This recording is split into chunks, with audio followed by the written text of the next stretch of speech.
ಯಾರು? ಹಲೋ, ಏನು ಸಮಾಚಾರ? ಅನ್ನದಾಶ್ರಮದಿಂದನಾ? ಈಗಲೇ ಬರ್ತೇವೆ. ಓಹೋ ಡಾರ್ಲಿಂಗ್, ಅಪ್ಪಾಜಿಯವರು ಆಶ್ರಮಕ್ಕೆ ಹಣ ಕೊಡಲು ಚೆಕ್ ಕೊಟ್ಟಿದ್ದರು, ಮರ್ತೇ ಬಿಟ್ಟಿದ್ದೆ. ಅದನ್ನು ಈಗಲೇ ತಲುಪಿಸಿ ಬರುತ್ತೇನೆ. ಅಲ್ಲ ರೀ, ಮದುವೆಗೆ ಇಷ್ಟು ತಿಂಗ್ಳಿ ಆದರೂ ಎಂಟು ಸೆರ್ಗಿಟ್ಕೊಂಡು ಹಾಡೋ ಕುಣಿ ಅನ್ಕೊಂಡು ನಿಂತಿದ್ರೆ ಜವಾಬ್ದಾರಿ ಎಲ್ಲಿರುತ್ತೆ? ಮೊದಲೋಗಿ ಮಾವ ಹೇಳಿರೋ ಕೆಲಸ ಮುಗಿಸ್ಬಿಟ್ಟು ಬನ್ನಿ, ಹೋಗಿ. ರೀ ಏನ್ರಿ ನೀವು ಹೇಳಿದ ತಕ್ಷಣ ಹಂಗೆ ಹೋಗ್ಬಿಡದ? ಸಾಯಂಕಾಲ ಬೇಗ ಬನ್ನಿ, ಆಯ್ತಾ? ಆಯ್ತು, ಬಾಯ್.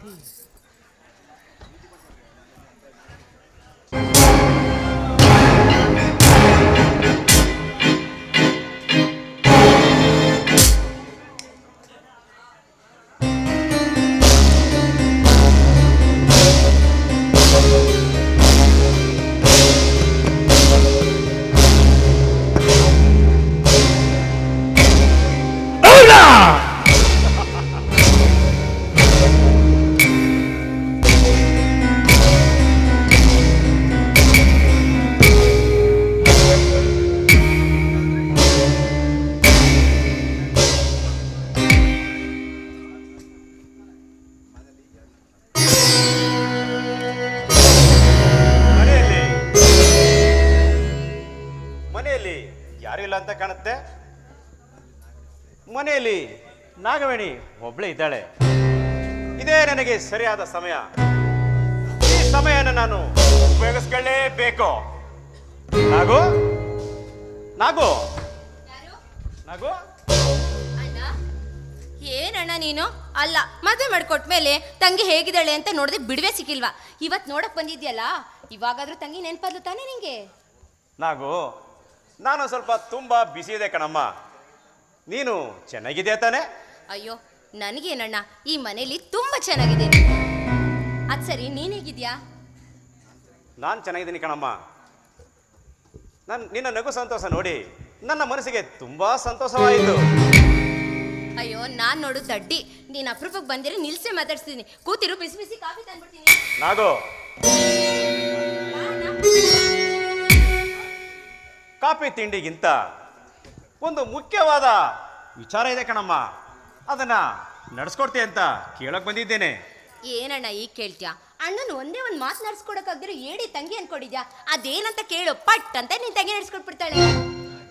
ನಾಗವೇಣಿ, ನನ್ನ ಮಾತನ್ನ ಖಂಡಿತ ನಡ್ಸ್ಕೊಡ್ತೀಯ ಅಂತ ನನಗೆ ಚೆಂದಾಗಿ ಗೊತ್ತು ಕಣಮ್ಮ. ನೋಡು ತಂಗಿ, ನಾನು ನೇರವಾಗಿ ವಿಚಾರಕ್ಕೆ ಬರುತ್ತೇನೆ. ನನ್ನ ತಂದೆ ತಾಯಿ ಇಲ್ಲದ ಅನಾಥನಾಗಿ ಬೆಳೆಯಬೇಕಾದರೆ ನಿನ್ನ ಕುಟುಂಬವೇ ಕಾರಣ. ನನ್ನ ಕುಟುಂಬಕ್ಕೆ ಕಾರಣನಾದ ನಿಮ್ಮ ಮಾವ ಧರ್ಮರಾಜ್. ಅಣ್ಣ, ನಮ್ಮ ಮಾವ ಧರ್ಮರಾಜ್ ಅಂದ್ರೆ ಹೆಸರು ತಕ್ಕನಾಗೆ ಧರ್ಮ ಪ್ರಭುಗಳು, ಹತ್ತೋರೇನು ಹೊಡೆಯಿರೋರು. ನೋಡಿ, ಅವರು ಒಂದು ತೀರ್ಮಾನ ಕೊಟ್ಟಿದ್ದಾರೆ ಅಂದ್ರೆ ನಿಜವಾಗ್ಲೂ ನಿಮ್ಮ ತಂದೆ ತಾಯಿ ಏನು ಘೋರವಾದ ಅಪರಾಧನೆ ಮಾಡಿರ್ಬೇಕು. ಆ ತಪ್ಪಿಗೆ ಶಿಕ್ಷೆ ಕೊಟ್ಟಿರ್ತಾರೆ ಅಣ್ಣ. ನೋಡಮ್ಮ, ತಪ್ಪು ವಿಮರ್ಶನೆ ಇನ್ನೂ ಬೇಕಾಗಿಲ್ಲ. ಈ ಬಂಗಾರದ ಗುಡಿ ಮನಸ್ಸುಗಳನ್ನು ಕೆಡಿಸಿ ಬಂಗಾರದ ಗುಡಿಯನ್ನು ಸರ್ವನಾಶ ಮಾಡಬೇಕು ಅಷ್ಟೇ. ಅದಕ್ಕಾಗೇ ನಾನು ಈ ಮನೆಗೆ ನಿನ್ನನ್ನು ಸೊಸೆಯಾಗಿ ನಾನು ಮಾಡಿದ್ದು. ನಡೆಸ್ಕೊಡ್ತೀಯ ತಾನೆ? ಅಣ್ಣ, ನಿನ್ನ ಬಾಯಿಂದ ಬರ್ತಾ ಇರೋ ಮಾತುಗಳ ಇದು. ಅಣ್ಣ ನೋಡು, ಯಾವುದೋ ಉಚ್ಚನೆ ಅಂದಲ್ಲಿ ಇದೆಲ್ಲ ಮಾತಾಡ್ತಿದ್ಯಾ ಅನ್ಸುತ್ತೆ. ಈ ಆವೇಶನೆಲ್ಲ ಬಿಟ್ಬಿಡು ಅಣ್ಣ. ಇದು ನಿನ್ ಘನತೆ ಗೌರವಕ್ಕೆ ಧಕ್ಕೆ ತರುವಂತದ್ದು. ಈ ಹುಚ್ಚು ಆವೇಶನೆಲ್ಲ ಬಿಟ್ಬಿಡು ಅಣ್ಣ, ಬಿಟ್ಬಿಡು. ನೋಡಮ್ಮ, ಇದು ನನ್ನ ಆವೇಶವಲ್ಲ ತಂಗಿ, ನನ್ನ ಹೃದಯ ಅಂತರದಲ್ಲಿ ಕುದಿಯುತ್ತಿರುವ ಸೇಡಿನ ಜ್ವಾಲೆ. ಆ ಜ್ವಾಲೆ ಹಾರಬೇಕಾದರೆ ಆ ಗುಡಿಯನ್ನು ನೀನು ನಂದಿಸಲೇಬೇಕು. ನೀನು ನಡೆಸ್ಕೊಡ್ತೀಯ ತಾನೆ? ನಮ್ಮಣ್ಣ ಈ ತಂಗಿ ಚೆನ್ನಾಗಿರ್ಲಿ, ಅವಳು ಸುಖವಾಗಿ ಬಾಳ್ಲಿ ಅಂತ ಈ ಮನೆಗೆ ನನ್ನನ್ನು ಸೊಸೆಯಾಗಿ ಮಾಡಿದ್ಯಾ ಅಂತ ತಿಳ್ಕೊಂಡೆ. ಆದರೆ ನಿನ್ನೊಳಗಡೆ ಇಂಥ ನಾಟಕೀಯ ದೃಶ್ಯನ ತುಂಬಿಕೊಂಡಿದೆ ಅಂತ ಕನಸು ಮನಸ್ಸಲ್ಲೂ ತಿಳ್ಕೊಂಡಿರಲಿಲ್ಲ. ಅಣ್ಣ ನೋಡು, ನೇರವಾಗಿ ಹೇಳ್ಬಿಡ್ತೀನಿ, ನಾನು ನೋಡಿ ಬಡಿ ಬೇಕಾದ್ರೆ ನನ್ನ ಪ್ರಾಣ ಕೇಳಿ ಕೊಟ್ಬಿಡ್ತೀನಿ. ಈ ಮನೆ ಘನತೆಗೆ ಗೌರವಕ್ಕೆ ಧಕ್ಕೆ ತರುವಂಥ ವಿಷಯ ಮಾತ್ರ ಹೇಳಬೇಡ. ನೋಡು, ಒಂದು ವೇಳೆ ನೀನು ಈ ಮನೆ ಸರ್ವನಾಶ ಮಾಡಬೇಕು, ಘನತೆ ಗೌರವಕ್ಕೆ ಧಕ್ಕೆ ತರಬೇಕು ಅಂತ ಯೋಚನೆ ನಿನ್ನಲ್ಲಿ ಬಂದಿದೆ. ಆದ್ರೆ ನಾನು ನಿನ್ನ ತಂಗಿ ಅನ್ನೋದು ಮರ್ತು ನಿನ್ನ ಪಾಲಿಗೆ ಹೆಣ್ಣಲ್ಲ ಎಮ್ಮಾರಿ ಆಗ್ಬೇಕಾಗುತ್ತೆ. ಇಷ್ಟ ಇರಲಿ.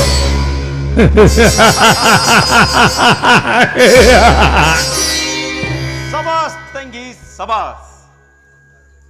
ಬಂಗಾರದ ಗುಡಿ ಆದಿದ್ದಕ್ಕೂ ತುಂಬಾ ಸಾರ್ಥಕವಾಯಿತು.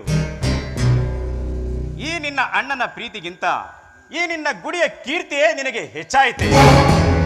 ಇನ್ನು ನಿನ್ನ ಹತ್ತಿರ ಮಾತನಾಡಲು ಏನು ಪ್ರಯೋಜನ ಇಲ್ಲ. ನಾನಿನ್ನು ಬರ್ತೇನೆ ಕಣಮ್ಮ.